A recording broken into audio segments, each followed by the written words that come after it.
నా పేరు కనకరాజు అండి. మేము సీతంపేటలో నివాసం ఉంటున్నాం. మార్నింగ్ సర్వర్ బాగోలేదని ఫంక్షన్ రాలే. తర్వాత అడ్మిన్ దగ్గరికి వెళ్ళాం. అడ్మిన్కి వెళ్తే లిస్టులోనే వాళ్ళు మ్యాప్ అవటం లేదని వాళ్ళు సాయంత్రం రండి అన్నారు. సాయంత్రం వస్తే సాయంత్రం వెళ్ళామండి. సాయంత్రం వెళ్తే అప్పుడు ఆ లిస్ట్ చూసి అప్పుడు సర్వర్ పనిచేస్తుంది, అప్పుడు ఇచ్చారండి.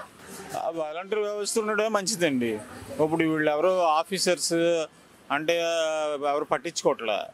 వాలంటీర్లు ఉండేటప్పుడు హాయిగా మార్నింగ్ అలా వచ్చేసేవారు, ఎర్లీ మార్నింగ్ పిలిచి ఇచ్చేసేవారు డోర్ టు డోరు. కానీ వీళ్ళు ఏం పట్టించుకోవట్లేదు. అంటే ఆ ప్రభుత్వం మీద కంటే ఈ ప్రభుత్వం ఇంకొక 1000 రూపాయలు ఎక్స్ట్రా ఇచ్చి కిందటి నెలది ఈ నెలది కల్పించారు కదా. ఆ మాట వాస్తవమే అండి. కానీ వచ్చిన నెల నుంచి మామూలుగా 4000గా ఇస్తారు. ఈ నెల 3 నెలలు కలిపి 7000 ఇచ్చారండి. పేరు లక్ష్మి అండి. నేను రామ్నగర్ అండి. నేనేమో ఇంతకుముందు గవర్నమెంట్లో కూడా నేను ఎలిజిబుల్లే పెన్షన్కి. కానీ నాకు ఆ గవర్నమెంట్ వాలంటరీ వాళ్ళు ఏమీ చేయలేదు, ఈ గవర్నమెంట్ వాలంటరీ వాళ్ళు ఏం చేయలేదు. జూన్ 1 నుంచి ఇస్తానన్నారు. 1 నుంచి ఇప్పటికి వచ్చి ఎవరు నాకు రాలేదు. వాలంటీర్లు మరి మీరు తీసేస్తాను అంటున్నారు. తీసేస్తానంటే ఎలాగవుతుంది? మరి వాళ్ళు బతకాలి, మరి మాకు కూడా సర్వీస్ చేయాలి కదా. పాత గవర్నమెంట్ వాళ్ళు లేదు, ఇప్పుడు కొత్త గవర్నమెంట్ వచ్చానన్నారు. మరి వాళ్ళు మాకు సర్వీస్ చేయాలి కదా. చూద్దాం ఈ గవర్నమెంట్ ఏం చేస్తుందో. మరి గవర్నమెంట్ ఉండాలి అనుకుంటే మేము ఇంతమంది ఓట్లు వేసాము అంటే నుంచి మాకు కూడా లబ్ధి పొందాలనే కదా. నాకు 1500 వస్తే నా పిల్లలకి ఏదైనా ఫీజులు గట్లా పనికొస్తుందని నా ఆశ.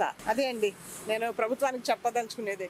అప్పుడు నేను పెట్టాను కానీ నన్ను పట్టించుకోలే. కనీసం ఈ గవర్నమెంట్ అయినా ఆ గవర్నమెంట్ ఇవ్వలేదు, నాకు ఈ గవర్నమెంట్ అయినా ఇస్తుందని ఆశతోటే ఉన్నాం. మరి నేను ఎలిజిబులే. నేను గవర్నమెంట్ పెన్షన్కి ఎలిజిబులే. ఇంట్లో ఒక్కరికైనా ఇవ్వాలి కదా. మేము ఇప్పుడు గుర్తించాలి మరి వాలంటరీ వాళ్ళని మీరు అందరూ కలిసి. మరి వాళ్ళని తీసేస్తాను అంటే మరి కష్టమే మాకు. పాత వాళ్ళకైనా మా పక్క వాళ్ళ కాళ్ళకి ఇంటికి వచ్చి సర్వీస్ చేసేవారు. మరి మాకు కూడా చేయాలంటే వాలంటరీ వాళ్ళు ఉండాలనే కోరుకుంటున్నామండి. మీ పేరండి? అందిందండి. అందింది బాబు. 1 గంటకి అందింది కదా. ఎంత పింఛన్ అందిందండి? 7,000 రూపాయలు. 7,000 రూపాయలు. సచివాలయం వాళ్ళు వచ్చి మీకు ఇచ్చారా లేకపోతే? సచివాలయం వాళ్ళు వస్తామన్నారు, ఇంటికే వస్తామన్నారు. కానీ మేము సచివాలయంకి వెళ్ళినప్పటికీ ఉన్నారు, మాకు ఇచ్చారు. ఆ ప్రభుత్వంలో పింఛన్ టైంకి వచ్చిందా? ఈ ప్రభుత్వంలో బాగుందా? ఆ ప్రభుత్వంలో ఇచ్చారు, టైంకి ఇచ్చారు.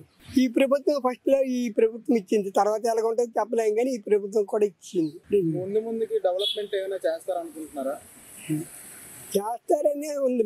మరి అతను చేసేది మరి అదే ప్రజలు చెప్పుకోవడం జరుగుతుంది. అతను చేసిన మేలు చెప్పుకుంటూ అవుద్ది.